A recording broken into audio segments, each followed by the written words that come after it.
Friends, miracle पाठशाला में आपका स्वागत है। हम लोग क्लास 10th का चौथा चैप्टर क्वाड्रेटिक इक्वेशन को पढ़ रहे थे। क्वाड्रेटिक इक्वेशंस के हम लोग थ्योरी को समझ रहे हैं और पहला 2 वीडियो जो बनाए हैं वो थ्योरी के ऊपर है और ये तीसरा और लास्ट वीडियो होगा थ्योरी के ऊपर। थ्योरी को समझने के बाद हम लोग इसके प्रॉब्लम्स को आगे बनाएंगे। आज के सेशन हम लोग थ्योरी को कंटिन्यू करेंगे।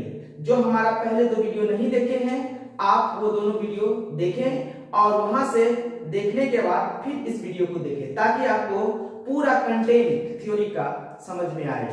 क्वाड्रेटिक इक्वेशंस में जो थ्योरी बताए थे वो पहले हम बताए थे क्वाड्रेटिक इक्वेशंस क्या है, क्वाड्रेटिक इक्वेशंस को कैसे हम लोग पहचाने, उसके बाद solution of a quadratic equations जिससे हमने क्वाड्रेटिक फार्मूला निकाला था, उसके बाद sum of roots, product of roots ये पढ़ चुके थे पहले वीडियो में। दूसरे वीडियो में हम लोग quadratic equations in terms of root में हम लोग पढ़े थे, जहां से कि अगर आपको 2 रूट्स दिया हो क्वाड्रेटिक इक्वेशंस का तब आप वो क्वाड्रेटिक इक्वेशंस क्या है उसको जानने के लिए एक फार्मूला डिराइव किए थे यहाँ पे, और वो फार्मूला था x² minus alpha plus beta into x plus alpha into beta.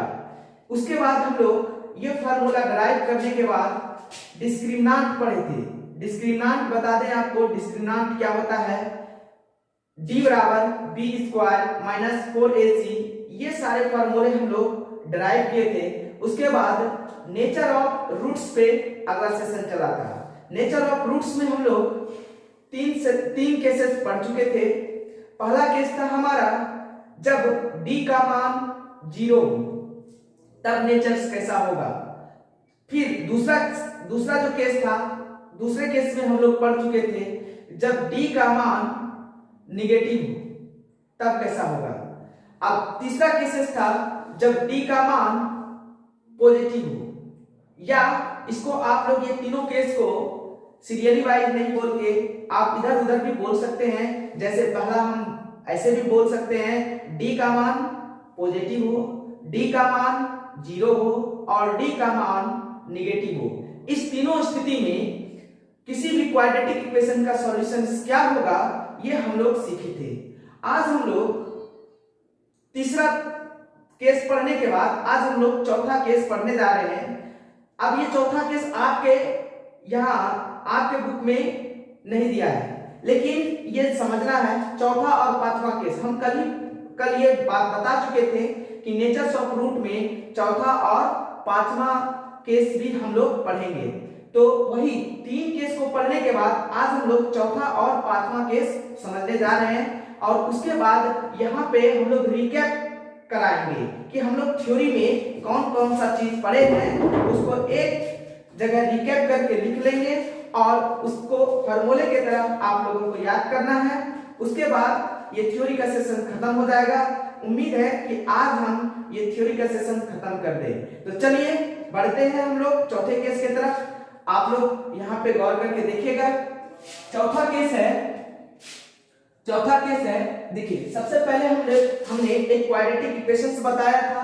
Quadratic equations का जनरल फॉर्म पहले था क्या, ax² plus bx plus c equal to 0।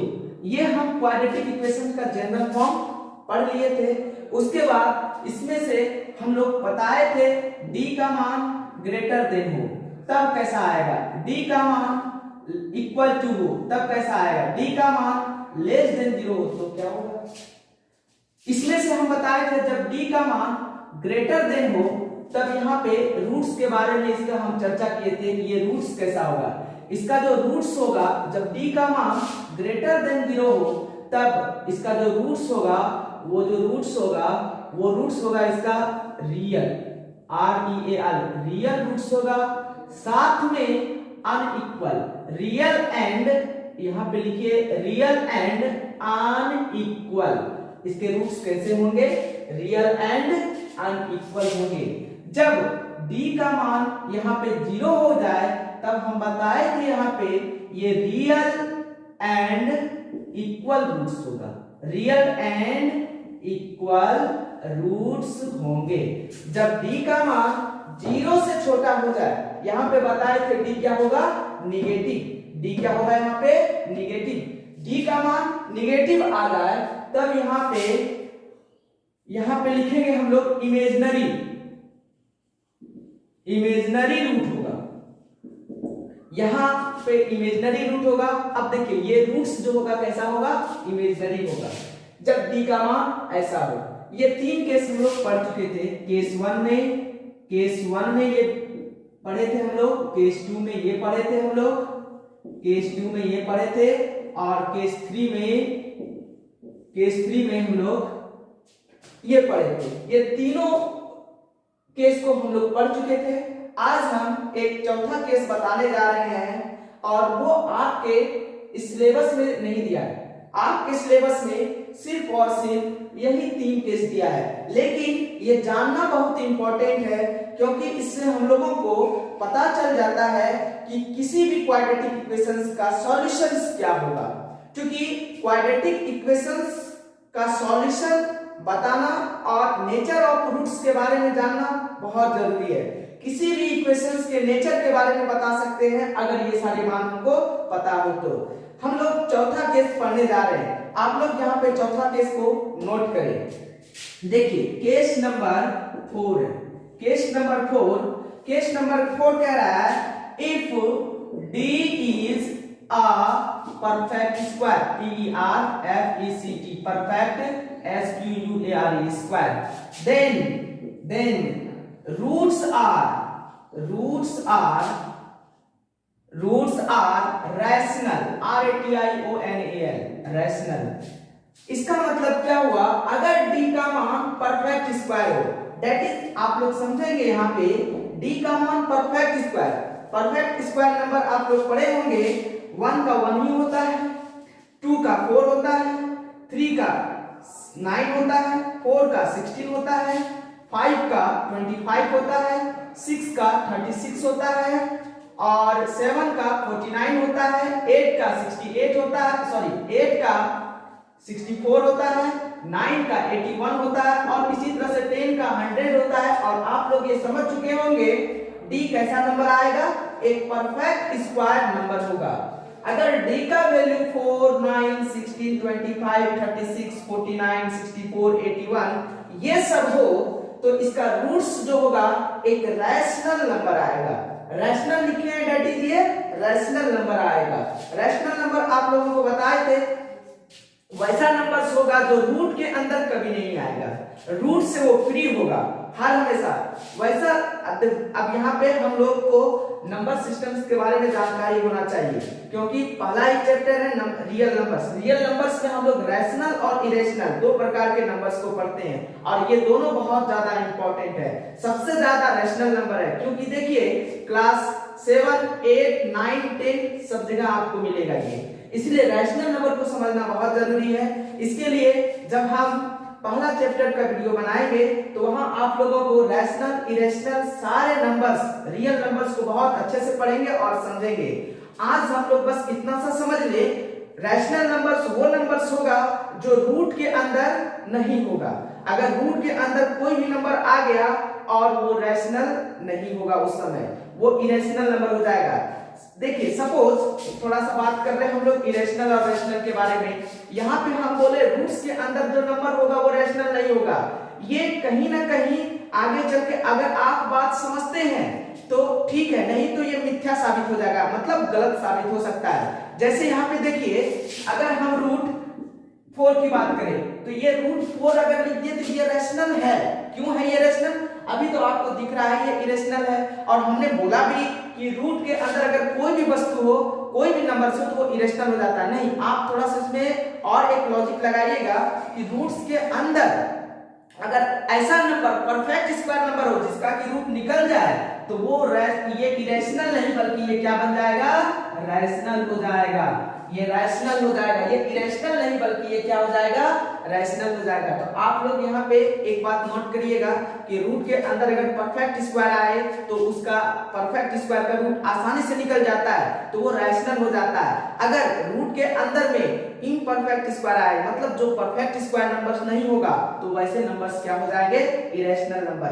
जैसे एग्जांपल में √2, √3, √5, √6, √7, √8, √9 तो नहीं होगा, √10, √11, √12, √13, √15, √16 तो नहीं होगा। ये सारे नंबर्स अगर इस टर्म में आए तो आप समझिएगा ये इरेशनल नंबर है। ये क्या है, IRRATIONAL, irrational number, NUMBER number.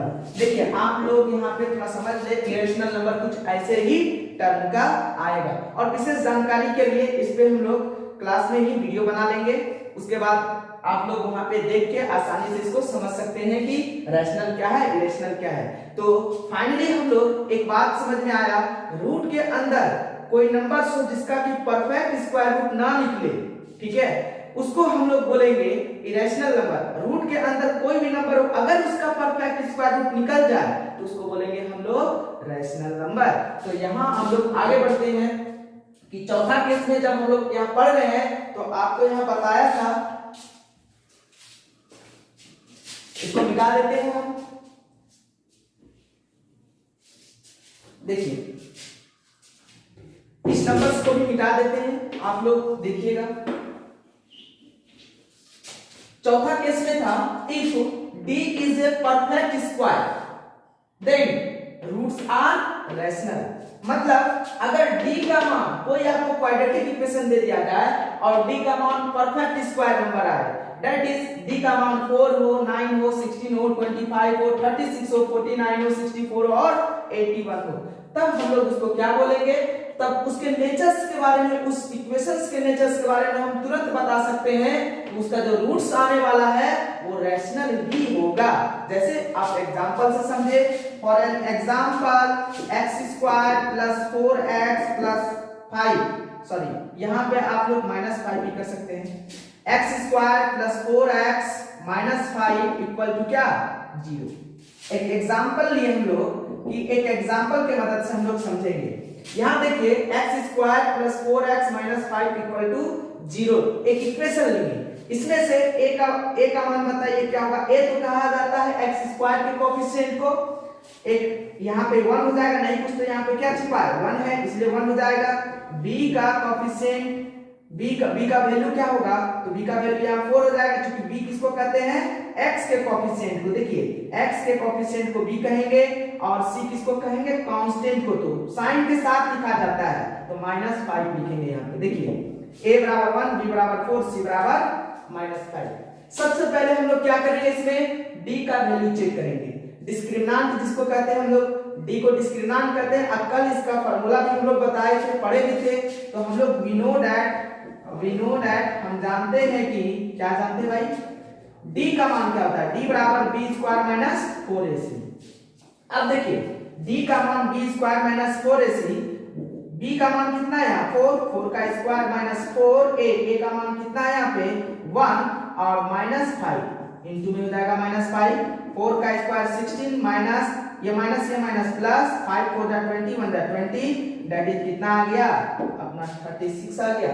आप लोगों को यहाँ अगर नजर नहीं आए तो यहाँ से आप लोग देख के यहाँ पे d का वैल्यू 36 लिख सकते हैं, या यहाँ पे हम लोग लिख सकते हैं इसको आगे बढ़ा के d = 36। अगर यहाँ पे नजर नहीं आ रहा तो आप यहाँ पे देखें d = क्या 36। देखिए फाइनली d का मान कितना है 36 क्या है, परफेक्ट स्क्वायर नंबर है। d के बारे में हम समझ गए ये एक परफेक्ट स्क्वायर नंबर है, तो इसका मतलब इसका जब रूट्स निकालेंगे तो हर हमेशा वो रैशनल नंबर आएगा। देखिए यहाँ पे लिखेंगे since d is a perfect square number, PERFECT, perfect square number, so its roots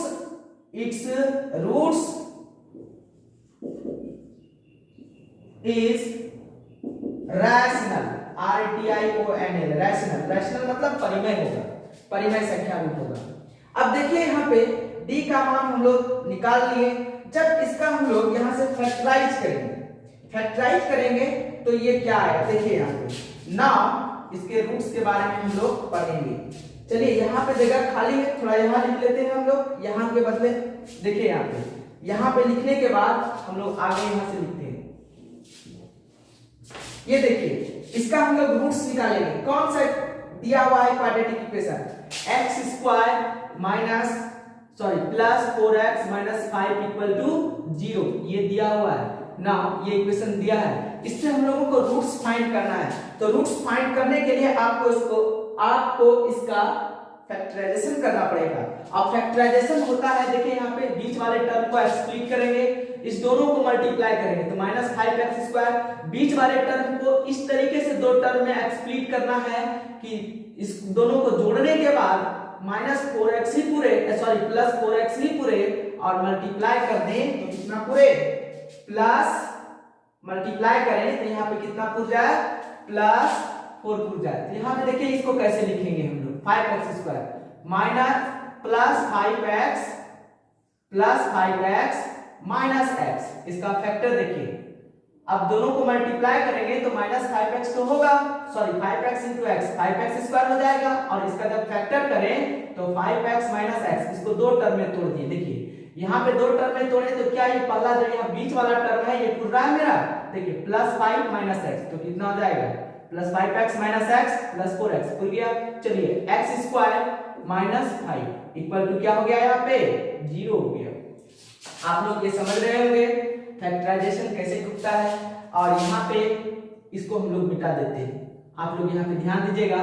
factorisation करने के बाद क्योंकि बीच में इक्वल टू का साइन है, इधर इंप्लाइज दैट का साइन देंगे हम लोग। यहाँ पे देखिए पहले दो में कॉमन, दूसरे दो में कॉमन।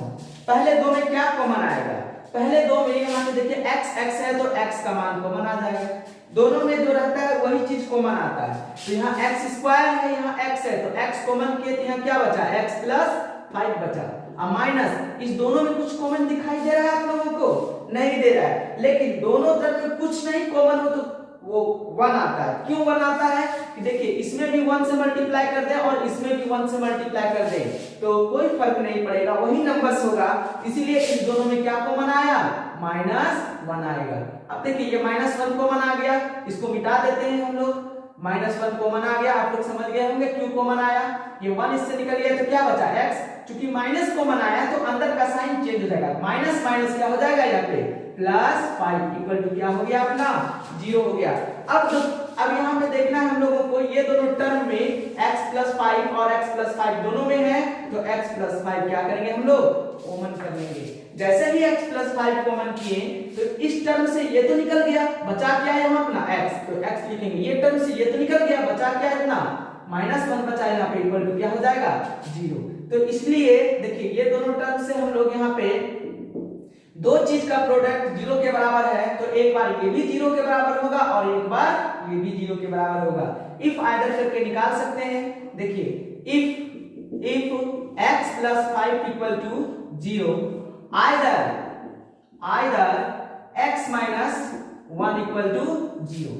अगर यहाँ पे देखिए x प्लस 5 इक्वल टू 0, ऐसा क्यों किए, क्योंकि यहाँ पे फैक्टराइजेशन में दो टर्म का प्रोडक्ट किसी 0 के बराबर हो तो एक बार ये टर्म भी 0 होगा और एक बार ये टर्म भी 0 करना पड़ता है। तो इसी आधार पे यहाँ पे हम लोग कर लिए हैं, इसको मिटा देते हैं हम थोड़ा सा।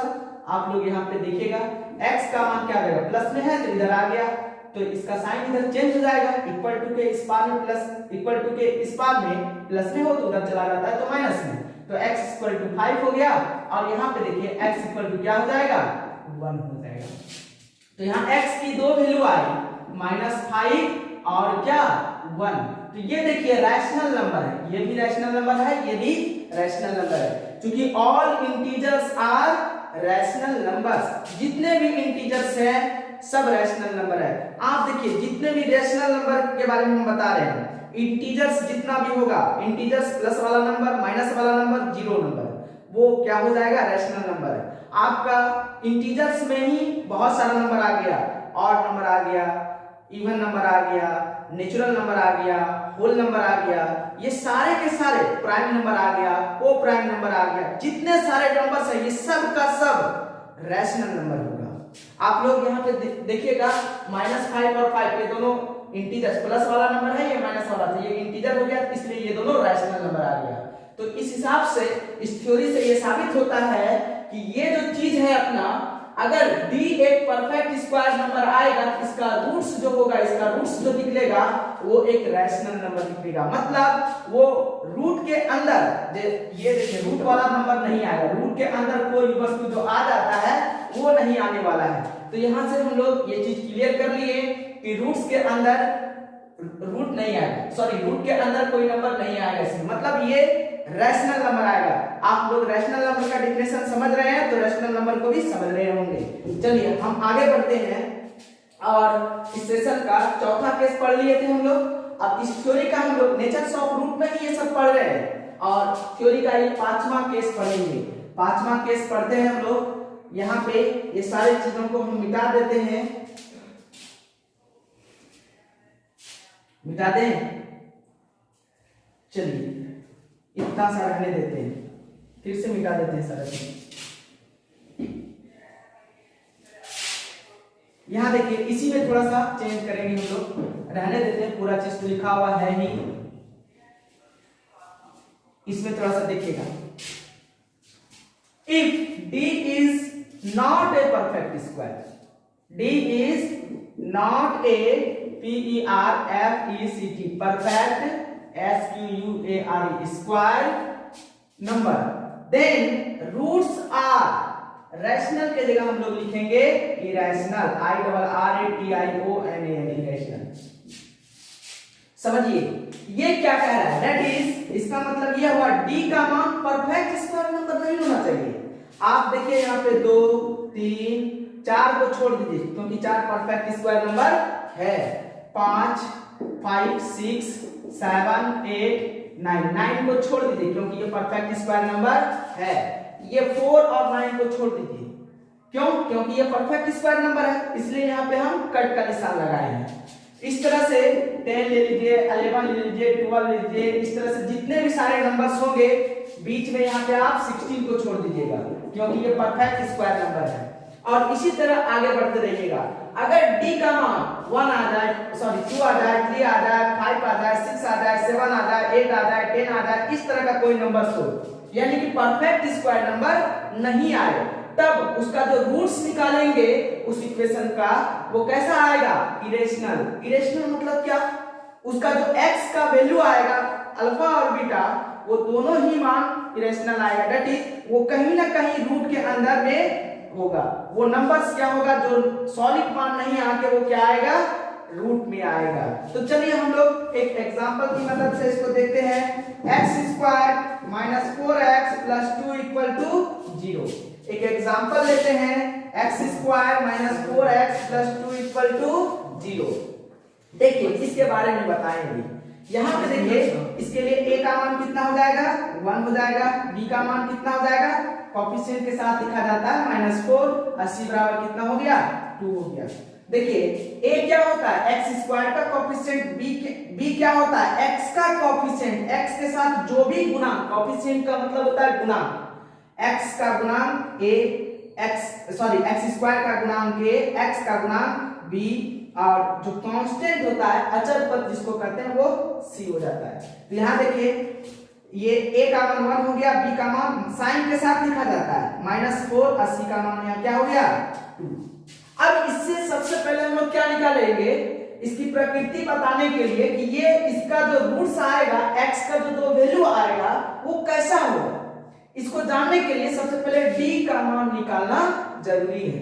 तो देखिए d हम निकालेंगे, we know that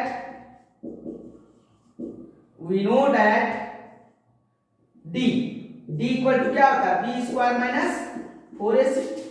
तो देखिए यहाँ पे b का मान कितना हो जाएगा, -4 का स्क्वायर -4, a का मान कितना हो जाएगा 1, और c का मान कितना हो जाएगा 2।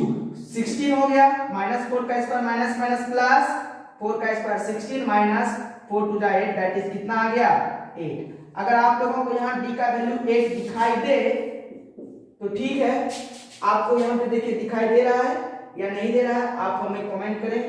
देखिए यहाँ पे डी का मान अगर यहाँ पे आपको दिखाई नहीं दे रहा है तो यहाँ पे आप लिख सकते हैं डी इक्वल टू कितना, डी इक्वल टू कितना -8, कितना लिख सकते हैं, सॉरी +8, यहाँ पे हम लोग लिख दिए यहाँ पे +8। अब देखिए या तो हम लोग यहाँ पे लिखने के बजाय ऊपर में जगह है ऊपर में भी लिख सकते हैं, तो यहाँ लिख देते हैं डी का मान कितना है यहाँ पे, डी इक्वल टू 8। ये देखिए डी इक्वल टू कितना है यहाँ पे 8, अगर यहाँ दिखाई नहीं दे रहा है तो यहाँ से आप देख सकते हैं डी का मान कितना है 8 है। अब देखिए जो हम बताए थे d is not a perfect square number. Perfect square number मतलब क्या, 4 आ जाता, 9 आ जाता, 16 आ जाता, 25 आ जाता, क्या ये है, नहीं है। 8 एक परफेक्ट स्क्वायर नंबर नहीं है। तो इससे क्या पता चला, that its roots are irrational, मतलब पता चल गया हम लोगों को कि रूट जो है अब इरेशनल आने वाला है। तो यहाँ पे लिखेंगे here d या सिंस लिखेंगे, since d is not a perfect square number, perfect square square number, so roots is irrational, irrational, आप लिखिए यहाँ पे roots are irrational, irrational, roots are irrational. मतलब अगर इस इक्वेशन का, ये जो इक्वेशन आपको दिख रहा है, अगर इस इक्वेशन का हम लोग रूट्स निकाले तो इरेशनल आएगा। मतलब x का जो इसमें दो वैल्यू आने वाला है वो रूट के अंदर में आने वाला है। देखिए इंग्लिश में रूट्स को मूल बोला जाता है, सॉरी मूल को रूट बोला जाता है। तो इसका जो दो वैल्यू आता है उसी को हम लोग रूट्स बोलते हैं इंग्लिश में, और हिंदी में उसको मूल बोला जाएगा। मतलब इसका जो दो मूल आने वाला है वो इरेशनल नंबर आने वाला है। इरेशनल नंबर अभी यहाँ पे आप लोगों को एक छोटा सा ब्रैकेट देके समझाए थे कि इरेशनल नंबर रूट के अंदर में आता है। तो देखिए हम समझ गए पहले कि इसका जो मान आने वाला है वो कैसा आने वाला है, इरेशनल नंबर। चलिए यहाँ पे इसका हम लोग थोड़ा सा इसको मिटा दें, आप लोग इसको नोट डाउन कर लीजिएगा। नोट डाउन करने के बाद हम इसको मिटा रहे हैं, ये नंबर्स भी मिटा देते हैं। आप समझ गए होंगे ये क्या चीज हम लिखे थे। यहां पे देखिए सो रूट्स आर इरेशनल। अब इसका रूट्स निकालेंगे। Now x² - 4x + 2 equal to क्या है, 0। अब देखिए इसका जब हम लोग फैक्टराइज करेंगे तो ये फैक्टराइज होगा क्या, नहीं होगा, इसका फैक्टराइज नहीं होगा। मतलब जिसका इरेशनल रूट आए उसका फैक्टराइजेशन नहीं होगा। आप देखिए किसी भी तरह करिएगा 2x² बीच वाले को x फ्लिप करिए दो टर्म में 2x², ये नहीं आएगा, मतलब इसका रूट्स नहीं टूटेगा। अब देखिए जिसका रूट्स नहीं टूटता हो तब हम लोग उसमें क्वाड्रेटिक फार्मूले का यूज करेंगे। क्वाड्रेटिक फार्मूला सबसे पहले ही हम प्रूव किए थे पहले वीडियो में। क्या होता है quadratic formula, x equal to -b plus minus whole under root b² - 4ac/2a। वहां b² - 4ac की जगह पे आप db लिख सकते हैं। तो देखिए यहाँ पे a बराबर 1 है, b बराबर -4 है और c बराबर कितना है, 2 है। नाउ वी नो दैट इसका तो रूट टूटने वाला है नहीं, ठीक है। आप यहाँ पे ध्यान देंगे इसका फैक्टर टूटने वाला है नहीं। अब इसका फैक्टर नहीं टूटेगा तो हम लोगों को क्वाड्रेटिक फार्मूला लगाना है। नाउ वी नो दैट क्या भाई, x equal to by using quadratic formula, ये क्वाड्रेटिक फार्मूला के नाम से जाना जाता है, -b plus minus whole under root b² -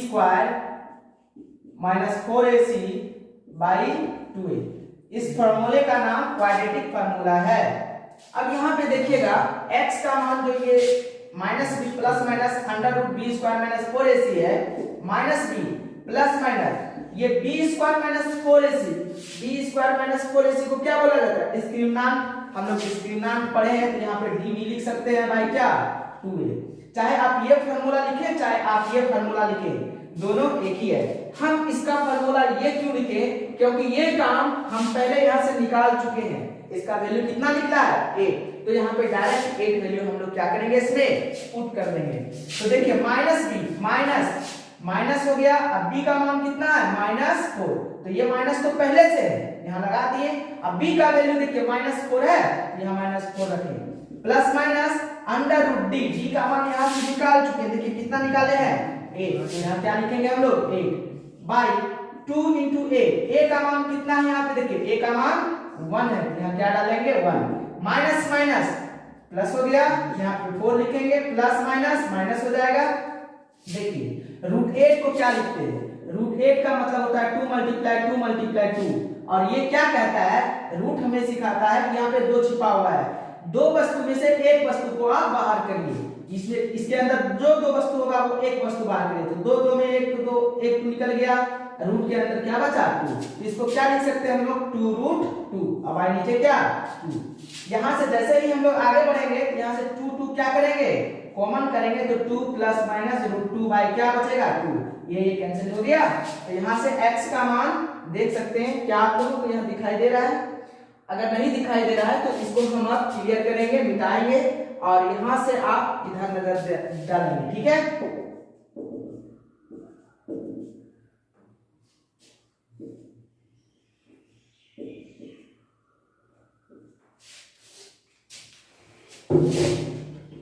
किस नंबर 5 पढ़ रहे हैं,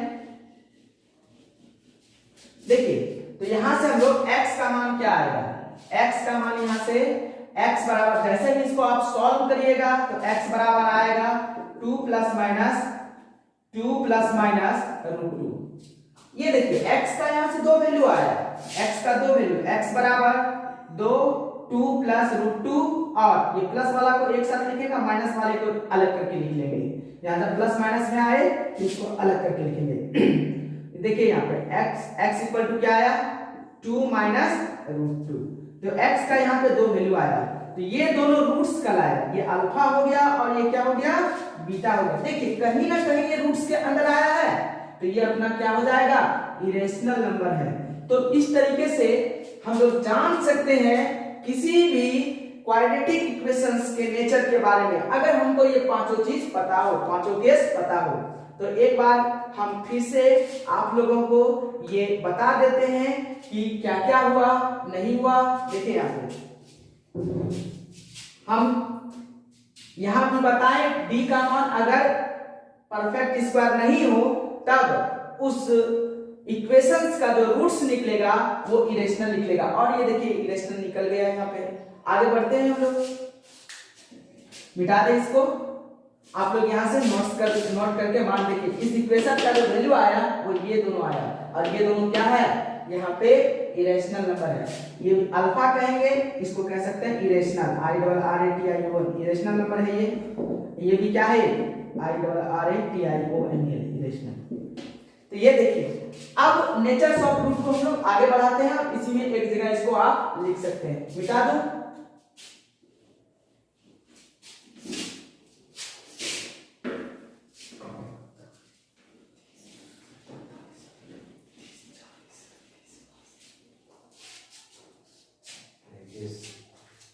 यहां पे देखिए ये आ गया अपना केस 4, केस 4 में क्या है, केस 4 में बताए थे d क्या हो, d is a perfect square, PERFECT perfect square, then इसका रूट्स कैसा हो जाएगा रैशनल आएगा, रूट्स आर रैशनल।